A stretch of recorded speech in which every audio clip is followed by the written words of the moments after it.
Selamat siang Ibu. Perkenalkan Bu, kami dari mahasiswa-mahasiswi UNED.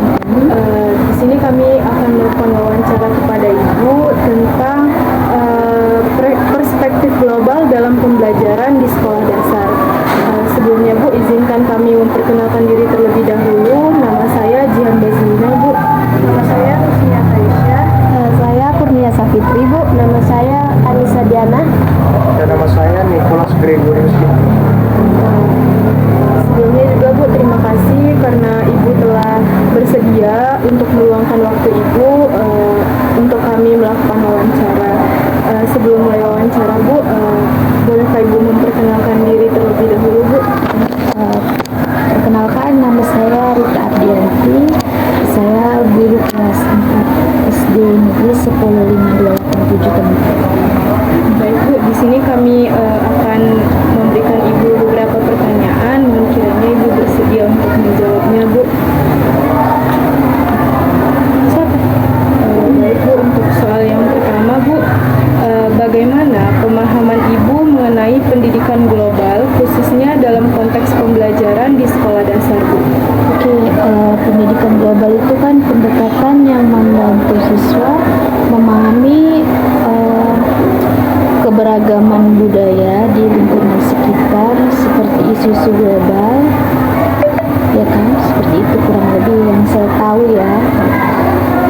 Untuk pertanyaan selanjutnya Bu, menurut Ibu apa manfaat utama mengenalkan pendidikan global kepada peserta didik sejak usia sekolah dasar Bu? Manfaatnya dari pendidikan global, siswa jadi bertanggung jawab serta berwawasan terhadap perbedaan suku, agama, keberagaman budaya yang ada di Indonesia maupun di luar. Bu, pertanyaan selanjutnya, apakah Ibu sudah pernah mengintegrasikan isu-isu global seperti lingkungan hidup, budaya, atau teknologi global dalam proses pembelajaran? Tolong berikan penjelasan beserta contohnya Bu. Kalau dalam pembelajaran pendidikan global itu kan terdapat dalam pembelajaran IPS ya, tentang perubahan iklim. Misal dalam suatu daerah telah terjadi bencana alam. Dari bencana alam itu kan siswa akan tahu gini kan, pasti kan membutuhkan bantuan. Jadi dari situ siswa dapat ketika orang lagi mengalami kesusahan kan berarti ada rasa empati mereka terhadap lingkungan sekitar tersebut gitu. Selanjutnya Ibu, bagaimana respon siswa terhadap topik-topik global yang diperkenalkan di kelas? Apakah mereka mampu memahami dengan baik? Responnya itu baik, antusias. Cuman memang ada sebagian siswa memang kurang memahami. Berarti tingkat pemahaman masih terbatas.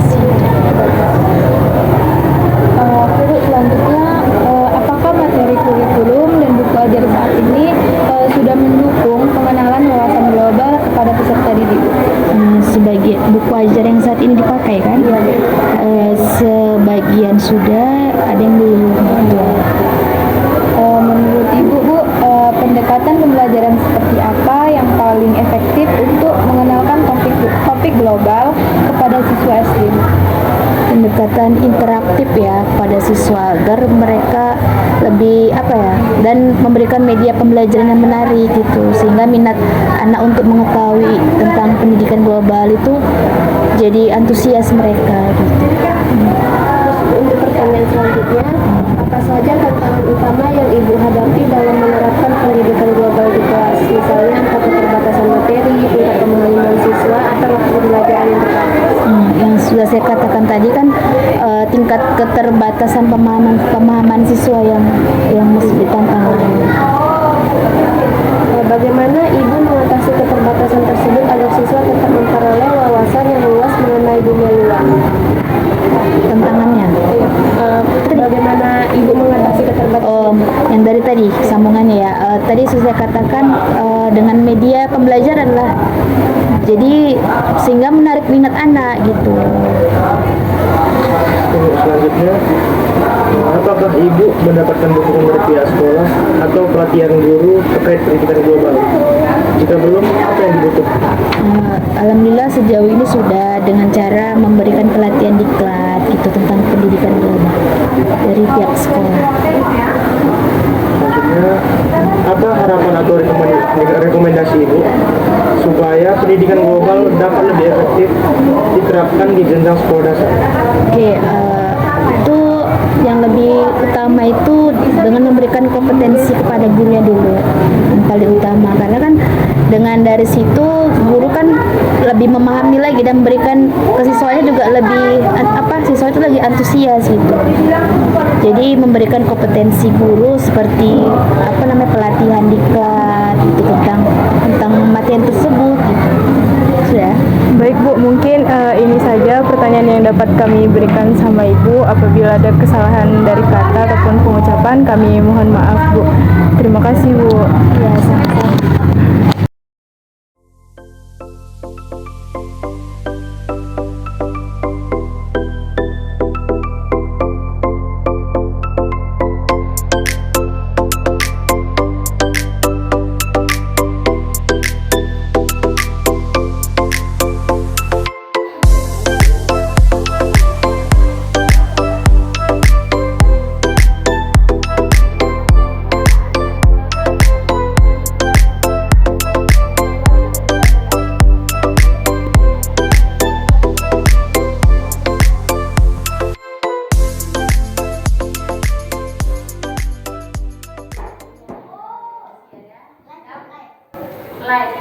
Assalamualaikum, selamat pagi adik-adik. Waalaikumsalam.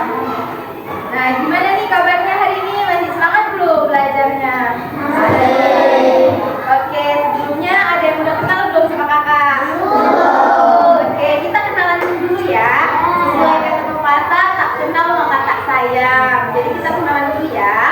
Nah, perkenalkan nama kakak Kurnia Satri. Nah, kalian bisa panggil Kak Nia. Oke? Ya. Oke, hari ini kakak akan mengajar kalian tentang mata pelajaran pendidikan Pancasila. Sebelum kita mulai pembelajaran, kakak mau tahu nih adik-adik siapa yang udah siap untuk belajar hari ini, angkat tangannya. Oke, udah pada nampak ya semangatnya. Kalau gitu, sebelum kita mulai pembelajaran, kita awali pembelajaran hari ini dengan berdoa terlebih dahulu ya. Siapa di sini yang biasa pimpin doa? Oke, abang pimpin doanya ya.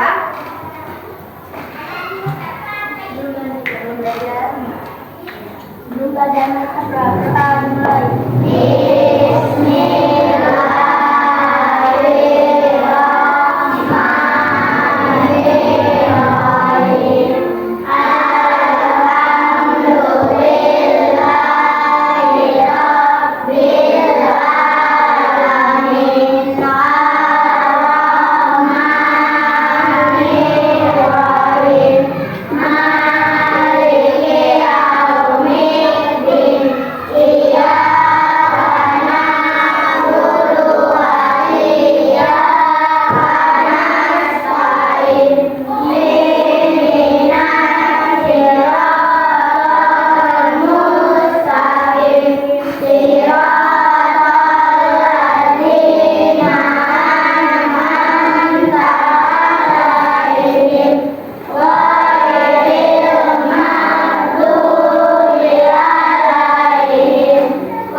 belajarnya lebih semangat lagi, kita melakukan ice breaking. Pada mau nggak?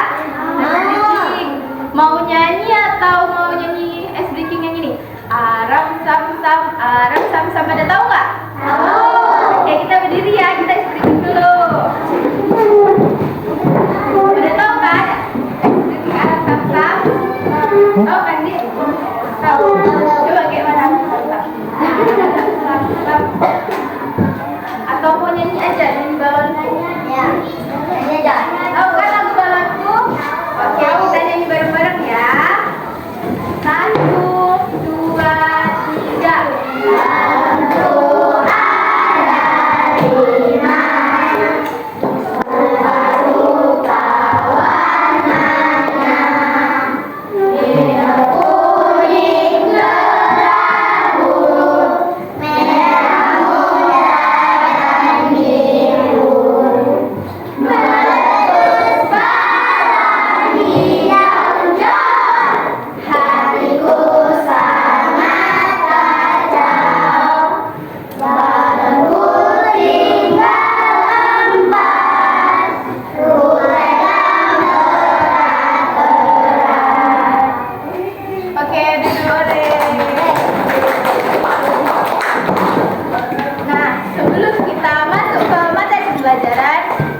sebagai seorang anak? Pada tahu nggak? Nah, ibu mau tanya, hak itu apa sih? Ada yang tahu? Hak itu apa?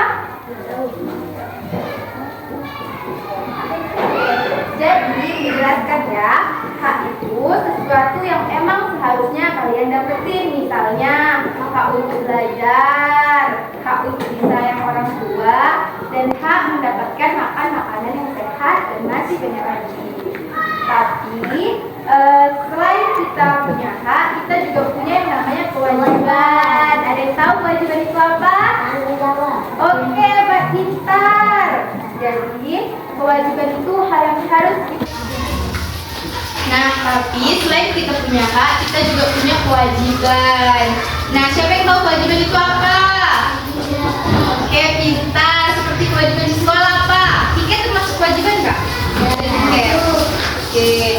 Nah, jadi kewajiban ini hal yang harus kita lakukan, kayak bantu orang tua, mengerjain PR, hormat sama guru-guru, dan masih banyak lagi.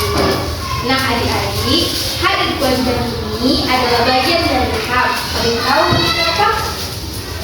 Belum tahu ya? Jadi hal itu hak asasi manusia yang dijaga oleh negara dan dimulai dari rumah sampai sekolah.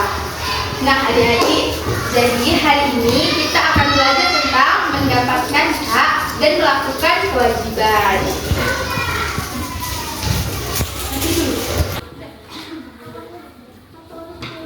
Oke, jadi semua sekarang Ibu minta kalian keluarkan buku pendidikan Pancasilanya ya. Di situ di halaman 71 ada bagian yang membaca. Di situ ada teks bacaan menjadi anak yang disiplin. Kita baca ya. Oke, jadi sekarang Ibu minta kalian buka buku pendidikan Pancasila kalian ya. Buka di halaman 71 bagian yang membaca. Di situ ada teks bacaan menjadi anak yang disiplin. Nah, kita baca ya bareng-bareng. Kita baca ya. Itu teks bacaan itu. Ayo pada keluarkan bukunya.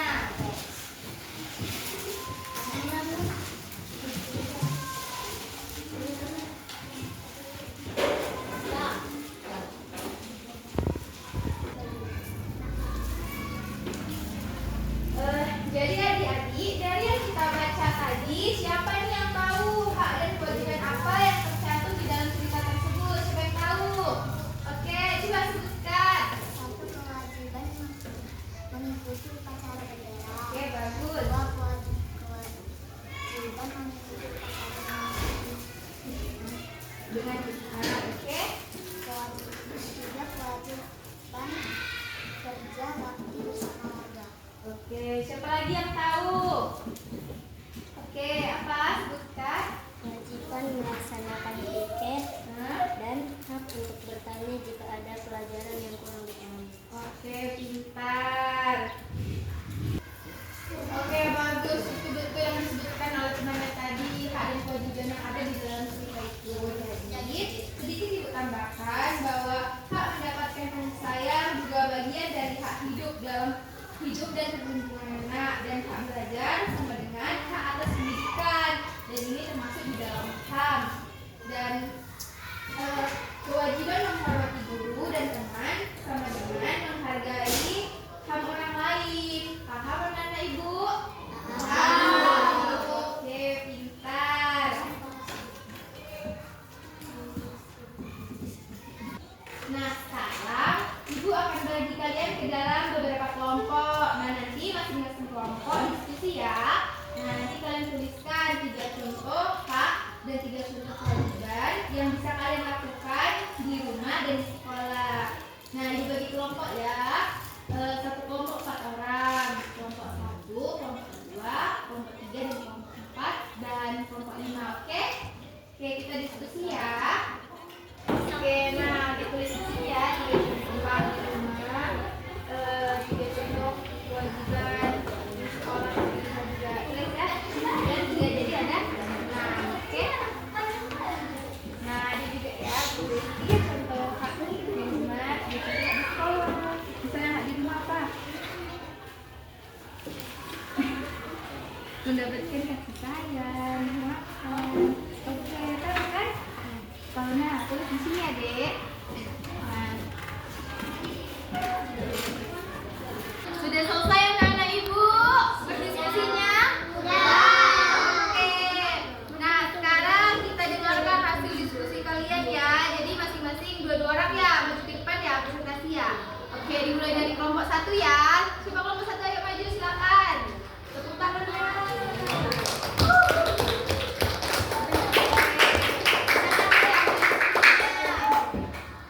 Oke, sebutin dulu siapa aja nama kelompoknya. Dari kelompok 1, Oke. nama saya Jelita Jelini Siapa? April. Oke.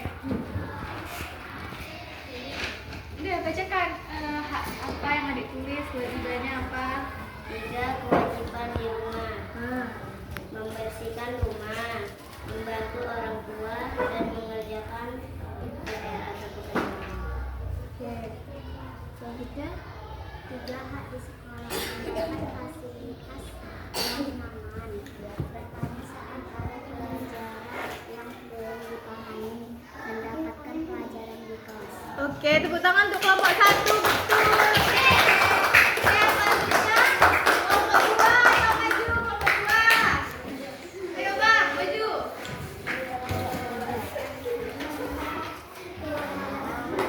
Oke, kita coba mau tanya siapa aja kelompok 2. Oke. Belajar balik hak di rumah: 1 mendapat kasih sayang, 2 mendapat makanan, 3 mendapatkan waktu untuk istirahat dan tidur. Oke. Kewajiban di sekolah: 1 menjalankan piket, 2 ikut upacara bendera, 3 menghormati guru. Udah. Oke, bagus. Tepuk tangan untuk kelompok 2. Oke, selanjutnya kelompok 3. Ayo kelompok 3. Silakan maju ke depan. Ya, kelompok 3.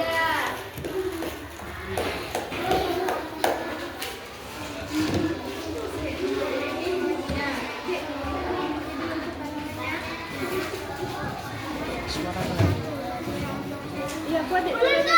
Yang kuat iya. Yang kuat deh. Fitri Ila Tanjung. 3 Vanessa Gebi Azira. 4 Inaya Hasifah. 2 aja. Hak dan kewajiban kami di rumah dan sekolah: hak mendapatkan ilmu, hak di rumah mendapatkan makan, hak untuk bertanya jika belum memahami materi pembelajaran, kewajiban menjaga adik, kewajiban piket kelas, kewajiban membantu orang tua. Oke, sudah. Oke, bagus. Tepuk tangannya untuk kelompok 2.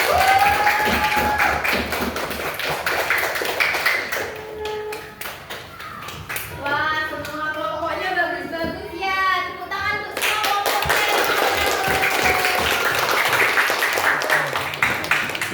Nah, adik-adik semua, ingat ya, kita boleh menuntut hak, tapi kita harus ingat kita juga punya kewajiban. Nah, sama seperti di rumah, kalian berhak disayang, tapi kalian juga wajib untuk membantu orang tua di rumah. Siapa di sini yang suka membantu orang tuanya di rumah? Nah, itu kewajiban kalian. Berhenti ibu. Stepan.